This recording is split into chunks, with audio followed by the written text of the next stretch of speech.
Max 7 Beypore unit ഇന്ന് 100 ദിവസം തികയുകയാണ്. Max 7 Calicut zone 4 coordinator SV റഷീദാണ് നമ്മുടെ കൂടെയുള്ളത്. പറയൂ വിശേഷങ്ങൾ. എന്റെ പേര് SP അബ്ദുൾ റഷീദ്. താമസം ചെറുവണ്ണൂരാണ്.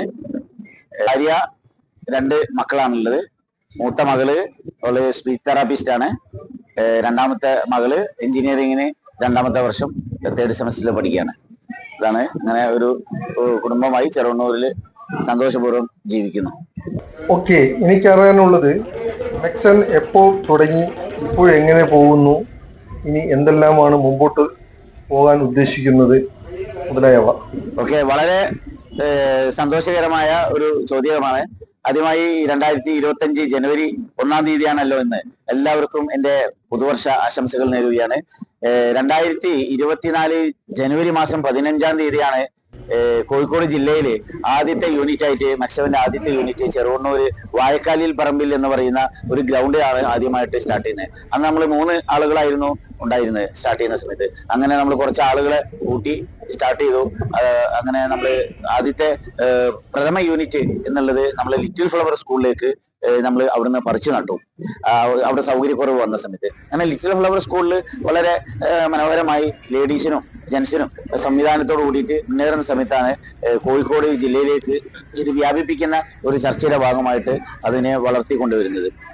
ഇന്നിപ്പോൾ ഏകദേശം കോഴിക്കോട് ജില്ലയിൽ തന്നെ ഇതിന് ശേഷം ഒരു 500ഓളം യൂണിറ്റുകളിലേക്ക് എത്താൻ സാധിച്ചു.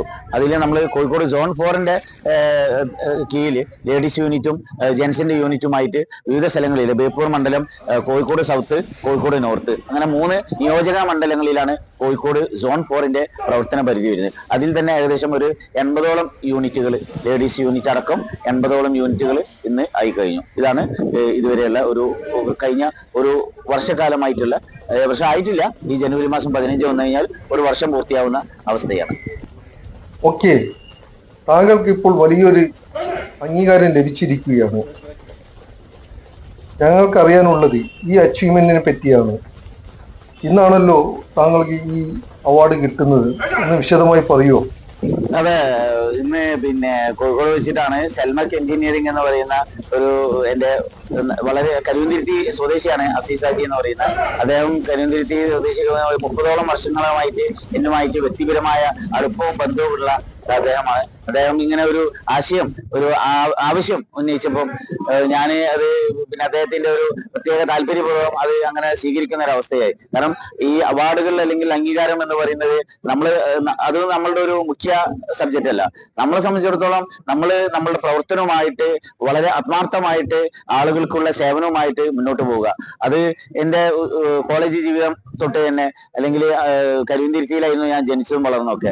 ആ ഒരു കാലഘട്ടത്തിൽ തന്നെ നമ്മൾ അവിടെ യുവതരംഗ സാംസ്കാരിക വേദി, അതേപോലെയുള്ള കാലിക്കറ്റ് യൂണിവേഴ്സിറ്റിയുടെ ലൈബ്രറിയുടെ ചാർജ്, അങ്ങനെയുള്ള പല രീതിയിലും ആ ഒരു അർത്ഥത്തിൽ ആളുകൾക്ക് നമുക്ക് സാധ്യമാകുന്ന സേവനങ്ങൾ അത് വളരെ ഹൃദയത്തിൽ നിന്ന് തട്ടിക്കൊണ്ട് വളരെ ആത്മാർത്ഥമായിട്ട് ഇടപെടലുകൊണ്ട് ചെയ്യുക എന്നുള്ളതാണ് നമ്മൾ ചെയ്യേണ്ടത്. അത് നമ്മൾ ഇവിടുത്തെ മാത്രം ഒരു പ്രതിഫലം ആഗ്രഹിച്ചിട്ടല്ല. നാളെ നമ്മളെല്ലാം മരണപ്പെട്ട് കഴിയുന്ന സമയത്ത് നമ്മളുടെ മരണശേഷവും നമുക്ക് അതിൻ്റെതായ പ്രാർത്ഥനകളും അതിൻ്റെതായ ഒരു നന്മകളും നമുക്ക് ലഭിക്കണം എന്നുള്ള ആ ഒരു ഉദ്ദേശത്തോട് കൂടിയിട്ട് മാത്രമാണ് ഇത്തരം ഒരു പ്രവർത്തനങ്ങളുമായിട്ട് മുന്നോട്ട് പോകുന്നത്.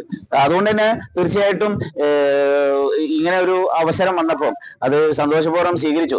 ഇത് എന്ന് പറയുന്നത് നമ്മളുടെ മേഖലയുമായി ബന്ധപ്പെട്ട മുഴുവൻ ആളുകൾക്കുമാണ് അർഹതപ്പെട്ടാണ്. ഇത് എല്ലാവരും കൂടിയിട്ട് ഇങ്ങനെ ഒരു ലെവലിലേക്ക് മാക്സ് 7 നമുക്ക് എത്തിക്കാൻ സാധിച്ചു എന്നുള്ളതാണ് അതിന്റെ ഒരു അവസ്ഥ. ഇതിൽ പങ്കെടുത്ത എല്ലാ ട്രെയിനേഴ്സിനും കോർഡിനേറ്റേഴ്സ് ആയിട്ടുള്ള ആളുകൾക്കും അതോടൊപ്പം തന്നെ ഈ വിവിധങ്ങളായ യൂണിറ്റുകളിൽ ഇതിനൊക്കെ നേതൃത്വം കൊടുക്കുന്ന ഒരുപാട് ആളുകളുണ്ട്.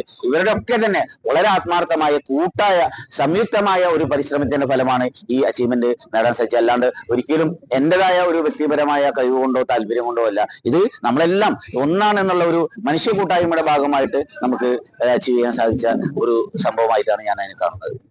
എന്തായാലും വളരെയധികം സന്തോഷം. ഈ തിരക്കിന്റെ ഇടയിലും ഇന്ന് ഇവിടെ വന്ന് നമ്മളോട് വിശദീകരിച്ചതിനും താങ്ക്സ്. ബേപ്പൂർ യൂണിറ്റിന്റെ ആളല്ലെങ്കിലും വളരെയധികം സന്തോഷം.